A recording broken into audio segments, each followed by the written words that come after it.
My wife fell asleep on a Navy SEAL's shoulder during a long train ride. When I woke her up, she told me to calm down and he mocked me, even challenged me. He didn't know I was a martial arts trainer until I embarrassed him in front of everyone. The bathroom door on the Amtrak Northeast Regional was stuck. I'd been wrestling with it for 5 minutes, pulling, pushing, finally getting it to slide open at 3:47 p.m. on a Saturday in September. 5 minutes. That's all it took. When I got back to our seats in car 4, row 12, my wife Sarah's head was resting on another man's shoulder. His arm was around her. He was smirking at me, not just looking, smirking, like he'd won something. "Excuse me," I said quietly. "That's my wife." Sarah stirred, blinked awake, looked at me with foggy eyes. "Oh, sorry." She didn't move away from him, just stayed there, comfortable, his arm still draped across her shoulders. "Sarah, come on. Calm down, Tom." Her voice had an edge, annoyed. "I was just sleeping. Don't be so insecure." The guy, military build, crew cut, maybe 6'3", laughed, deep, condescending. "Yeah, man, relax." She was tired. I wasn't doing anything, except you had your arm around her. "She can sleep on my shoulder," I said. He sized me up, took his time doing it. I'm 5'10", 170 pounds, glasses, khakis, and a button-down. The kind of guy who looks like he works in IT or teaches middle school English. Unremarkable. "Listen, buddy." He stretched the word buddy like it was an insult. "Your wife fell asleep. It's not that deep. Maybe if you weren't so uptight, she wouldn't need to lean on other men." A few passengers in nearby seats were watching now, pretending not to, but watching. Sarah sighed, dramatic, like I was the problem. "Tom, just sit down. You're making a scene." "I'm making a scene?" "Yes, you are." Still hadn't moved. I'd been married to Sarah for 6 years. We met at a CrossFit gym in Arlington, Virginia. She was a physical therapist. I ran a martial arts training facility 3 blocks away. She was beautiful, confident, funny. We bonded over fitness, meal prep, weekend hikes. For the first 4 years, things were good. Then something shifted. Little things at first. Comments about my job. "You're just a trainer? I thought you wanted to do something bigger." Questions about money. "Don't you want to expand? Open more locations? Make real money?" Comparisons to her friends' husbands. Jessica's husband just made partner at his firm. "That's so impressive." I'd shrug it off. Tell myself she was just venting. That work was stressing her out. But the comments got sharper, more frequent. 6 months ago, at her friend's birthday party, I overheard her talking to a group of women. "Tom's great. He's just, I don't know, content. Like, he has zero ambition. He's happy running his little gym and teaching classes. Meanwhile, I'm busting my ass to build my practice." One of the women had laughed. "At least he's in shape." "Barely," Sarah had said. "He's not even that fit anymore. He just knows how to fight." I'd stood there holding 2 glasses of wine, frozen. Just knows how to fight. Like it was nothing. Like 23 years of training was a party trick. Now, on the train, the SEAL stood up. He was huge, probably 220, 230, all muscle. "You got a problem?" he asked, stepping into my space. "Yeah, you had your arm around my wife. She fell asleep. I was being a gentleman. Gentlemen don't put their arms around married women." He laughed again, louder this time, making sure people heard. "You sound jealous. What, you think she's gonna leave you for me?" He glanced at Sarah. "Maybe she should. She seems like she could use an upgrade." Sarah's face flushed, but she didn't defend me, didn't say a word. That hurt more than anything he'd said. "Tom, just sit down," she hissed. "Please." The SEAL crossed his arms, thick, veined, the kind of arms that come from years of pull-ups and weighted carries. "You heard her. Sit down before you embarrass yourself more." I stayed standing, looked at him, really looked. He had that military confidence, the kind that comes from buds training and combat deployments, from being told you're elite for years. "Or what?" I asked quietly, his eyebrows raised. "Or what?" He smiled. "Predatory." "Dude, I'm a Navy SEAL. I've had more combat training than you've had hot meals. You really want to do this?" People were definitely watching now. The train car had gone quiet except for the clacking of wheels on tracks. "I don't want to fight you," I said. "Good," he laughed, "because you'd lose. Badly." He stepped closer. "Now sit down like your wife said. I don't want to fight you because it wouldn't be fair." His smile faded, just a little. "Not fair? To who? You?" "To you." The smile disappeared completely. "What did you just say?" "You heard me." Sarah grabbed my arm, hard. "Tom, stop. He's a Navy SEAL. I know what he is." The SEAL's jaw tightened. "You think you could take me? You?" I didn't answer. He looked around at the watching passengers, playing to the crowd. "I'll tell you what," he said, loud enough for everyone to hear. "You think you're tough? Let's go to the space between cars. Right now. I'll show you what happens when civilians get cocky." "Tom?" "No," Sarah said. Her voice was panicked now. "This is stupid. You're being ridiculous." He challenged me. "Because you're acting insane." The SEAL grinned, victorious already. "Come on, tough guy. Let's see what you got." The space between cars was small, metal floor, loud, the smell of brake dust and diesel. About 15 passengers followed us, including Sarah. The SEAL rolled his shoulders, loosening up. "Last chance to back down," he said. "I don't want to hurt you in front of your wife." I took off my glasses, folded them carefully, handed them to Sarah. She looked at me like I'd lost my mind. "Tom, please don't do this." The SEAL got into a fighting stance. Textbook. Hands up, chin tucked, weight on the balls of his feet. Military combatives training, probably trained by some of the best instructors in the world. "I'm gonna make this quick," he said. He threw a jab, fast, crisp, the kind of punch that comes from thousands of hours of practice. I slipped it, barely moved my head. He threw a cross, hard, trying to end it. I ducked under it, stepped inside his guard, and swept his front leg while pushing his shoulder. He went down, hard, metal floor, no mats. The crowd gasped. He got up immediately, face red, angrier now. "Lucky shot," he said. He came at me again. 3-punch combination. Jab, cross, hook. I redirected the jab with my left hand, parried the cross, ducked the hook. Then I trapped his extended arm, pivoted my hips, and took him down with a basic outside trip. He landed on his back. I could have followed him to the ground, could have transitioned to mount or side control, could have finished it, but I didn't. I let him stand up. He was breathing harder now. Ego bruised more than his body. "What the hell are you?" he asked. "You didn't ask." "Ask what?" "What I do for a living." He didn't respond, just stared. "Martial arts trainer," I said. 23 years. Owner of Atlas Combat Systems in Arlington. Brazilian Jiu-Jitsu black belt under Ricardo Liborio. Muay Thai under Ajarn Chai. Krav Maga instructor certification from Wingate Institute in Israel. His face went pale. "I've trained special forces, police, professional MMA fighters, and hobbyists. I've taught defensive tactics to 3 FBI field offices. I've cornered fighters in the UFC." The crowd was silent. Sarah's mouth hung open. "You didn't ask what I did," I continued. "You just assumed I was nobody, because I'm not built like you, because I wear glasses, because I don't walk around advertising what I can do." He didn't respond. "And you put your arm around my wife, not to be a gentleman, not because she fell asleep. You did it to see if you could, to see if I'd do anything about it, to see if I was weak." I looked at him. Really looked. "I'm not. I'd started training when I was 7 years old. My dad was career Army, Ranger Battalion. He believed every man should know how to defend himself and others. He started me with boxing, then wrestling, then judo. By 15, I was competing in junior tournaments. By 18, I had my first amateur MMA fight. By 22, I'd opened my own gym with money saved from teaching privates and winning small promotions. Atlas Combat Systems. We focused on practical self-defense, no belt factories, no ego, just skill. I'd trained cops who'd used my techniques to save their lives. I'd trained women who'd escaped assaults. I'd trained fighters who'd gone on to win titles, but I didn't advertise it. Didn't walk around with a chip on my shoulder. Didn't need to prove anything to anyone, until now. The SEAL was still standing there, breathing hard, face flushed. "You good?" I asked. He nodded, slowly. "Then we're done here." I turned to Sarah. "Give me my glasses." She handed them over, hands shaking. I put them on and walked back to my seat. Sarah followed. So did the crowd, murmuring, whispering, phones out. Someone had filmed it. Great. I sat down in my seat by the window. Sarah sat next to me. "Tom, don't. I was just, you sided with him," I said quietly. "In front of everyone. You told me to calm down. Told me I was making a scene. Told me I was being ridiculous. I thought, you didn't defend me once. Not when he mocked me. Not when he challenged me. Not when he said you could use an upgrade." Her face crumpled. "I'm sorry. You were embarrassed by me standing up for myself, not by him disrespecting our marriage. That's not true. It is true. Because if it wasn't, you would have moved away from him when I asked. You would have told him to take his arm off you. You would have said something, anything, to show you were on my side." Tears were running down her face now. "Tom, please." "But you didn't. You chose his comfort over my dignity, his pride over my feelings. And when I called you out, you made me the villain. I made a mistake. Yeah, you did." The train was pulling into Penn Station, New York, our stop. I grabbed my bag from the overhead compartment. "When we get off this train," I said, "I'm getting a hotel, alone. You can figure out your own way back to Virginia." "Tom, no, please. We can talk about this. There's nothing to talk about." "Yes, there is. I was wrong. I see that now. Please don't do this." The train stopped. Doors opened. I stood up. Sarah grabbed my arm. "Where are you going?" "Away from you." "Tom," I pulled my arm free, gently but firmly. "You told me to calm down when another man had his arm around you. You sided with him when he mocked me. You let him say I wasn't good enough, that you deserved better. I didn't say that. You didn't have to. Your silence said it for you." I stepped into the aisle. The SEAL was a few rows back, looking down, avoiding eye contact. Sarah followed me onto the platform. "Tom, please. We've been together 6 years. You can't throw that away because of one mistake." "This isn't about one mistake," I said. "This is about you showing me exactly where I stand. And it's not next to you. It's wherever's convenient until someone bigger and stronger comes along." "That's not true, isn't it? The second I left, you were leaning on someone else. And when I objected, you made me the problem." People were flowing around us, heading to exits, to connecting trains, to their lives. "I made a mistake," Sarah whispered. "Yeah, and I just humiliated a Navy SEAL to prove a point to a wife who wasn't even worth defending." Her face went white. "You don't mean that." "Don't I?" I started walking toward the taxi stand. She followed. "Tom, don't do this. Please, I love you." I stopped, turned. "Do you?" Because people who love each other don't choose strangers over their spouse. They don't tell their spouse to calm down when someone disrespects them. They don't sit there silent while their partner gets mocked. I panicked. "You sided with him." "That's not panic. That's a choice." I kept walking. "Tom," she called after me. "Where are you going?" "I don't know, but not with you." I got a hotel room at the Marriott near Times Square. Checked in at 5:13 p.m. under just my name. The room was generic. Beige walls, white sheets, a view of another building. I sat on the edge of the bed and pulled out my phone. 47 missed calls from Sarah. 63 texts. "I'm sorry. Please talk to me. Where are you? I messed up. Please, I love you. Tom, please." I turned off my phone. phone. I'd been training people for 23 years, and the one thing I'd learned, the thing I told every student on their first day, was this. The biggest threat isn't the guy who looks dangerous. It's the guy who doesn't. The quiet one, the unassuming one, the one who trains in silence and doesn't need to prove anything. That SEAL had made assumptions based on appearances. So had Sarah. She'd looked at me and seen someone safe, boring, predictable, someone who wouldn't make waves or cause problems, someone content, and she'd resented me for it. The next morning, I woke up at 6 a.m., ran 5 miles through Central Park, hit a coffee shop on 53rd, sat outside with an Americano, and watched the city wake up. My phone had died overnight. I'd left the charger at home. Good. At 10 a.m., I found a Verizon store, bought a charger, plugged in my phone. It lit up with notifications. 147 missed calls, 212 texts, 3 voicemails. I listened to the voicemails. The first was Sarah, crying, "Tom, please call me back. I'm so sorry. I love you, please." The second was Sarah's sister. "Tom, Sarah called me. She's a mess. I don't know what happened, but please call her back. She needs you." The third was my business partner, Marcus. "Dude, you're going viral. Someone posted a video of you dropping a Navy SEAL on a train. It's got like 2 million views. What the hell happened?" I hung up, opened Twitter. Sure enough, video, grainy, shot from someone's phone. Guy embarrasses Navy SEAL on train after SEAL hits on his wife. 2.4 million views. Comments ranged from supportive to brutal. That slip was beautiful. SEAL got humbled. Don't mess with quiet dudes. His wife is trash for siding with the SEAL. This man is a legend. I closed the app. At 2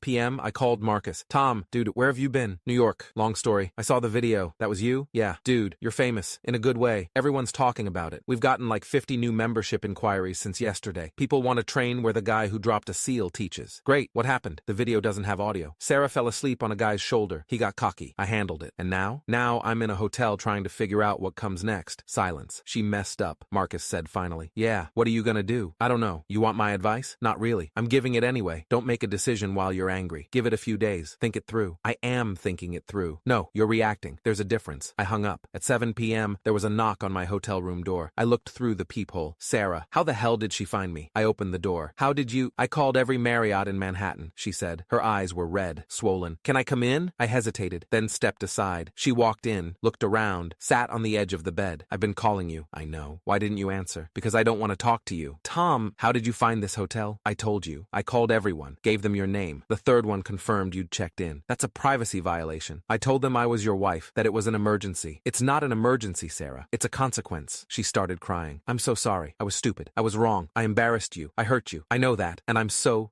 sorry. Sorry doesn't fix it." "Then tell me what does. Tell me how to make this right." I sat in the desk chair, across from her. "You can't." "Why not?" "Because you showed me who you are. When it mattered, when some guy disrespected our marriage, you chose his side. You told me to calm down, told me I was being insecure, made me feel like I was the problem. I panicked. You sided with him, Sarah. After 6 years of marriage, you sided with a stranger. I know, and I hate myself for it." "You should." She looked up. "What does that mean?" "It means I spent 6 years being loyal to you, supporting you, building a life with you, and the first time someone challenged me, you folded, immediately. That's not fair." "It's completely fair, because that's exactly what happened." She wiped her eyes. "So what now? You're just done? 6 years and you're walking away?" "I'm not walking away, Sarah. You pushed me away. You just didn't realize it until I actually left. I don't want to lose you." "Then why did you risk it?" She didn't have an answer. We sat in silence for a long time. Finally, she spoke. "Can we go to therapy? Try to fix this?" "I don't know." "Please, Tom. I'm begging you. I made a mistake. One mistake. Don't end our marriage over it. It's not one mistake. It's a pattern." "What pattern?" "The comments, the comparisons, the jokes about me not having ambition, about being content, about not making enough money or pushing hard enough. You've been pulling away for months. This was just the moment it became obvious." Her face crumpled. "I didn't mean those things." "Yes, you did. You just didn't think I'd actually do anything about it. What do you want from me?" "I want you to understand what you did, not just apologize. Understand." "I do understand." "No, you don't. Because if you did, you wouldn't have sided with him. You wouldn't have told me to calm down. You wouldn't have made me feel like I was overreacting when another man had his arm around you." She was quiet. "You want to know what hurt the most?" I asked. "What?" "That you didn't defend me. Not once. Not when he mocked me. Not when he said you deserved better. You just sat there, silent, like you agreed with him." "I didn't." "Your silence said you did." Sarah left at 9:30 p.m. Before she walked out, she turned. "I love you, Tom. I know I screwed up, but I love you, and I'm not giving up on us." I didn't respond. She closed the door behind her. I sat in that hotel room for another hour. Then I booked a train back to Virginia for the next morning. When I got back to Arlington, I went straight to the gym. Marcus was there, finishing up a private lesson. "Hey," he said. "You good?" "No. Sarah came by yesterday, looking for you." "What did you tell her?" "That I didn't know where you were," which was true. "Thanks. So what's the plan?" "I don't know." "You gonna divorce her?" "Maybe." "You gonna try therapy?" "Maybe." "Super helpful, man." man, I almost smiled. The viral video? Marcus said. It's blown up. We've got 50 new membership applications. People want to train with the guy who dropped a seal. Great, it's good for business. I know, but it's bad for your marriage. Yeah, Marcus looked at me. You know what I think? What? I think you're done. I think you made your decision on that train and everything after is just you processing it. Maybe. You love her? I thought I did. But now? Now I don't know. Because the woman I loved wouldn't have done what she did. 3 weeks later, Sarah and I met with a divorce attorney. Jennifer Park, family law specialist, 14 years of experience. Her office was in a high-rise in Rosslyn. Glass walls, modern furniture, a view of the Potomac. So, Jennifer said, you've been married 6 years. No children,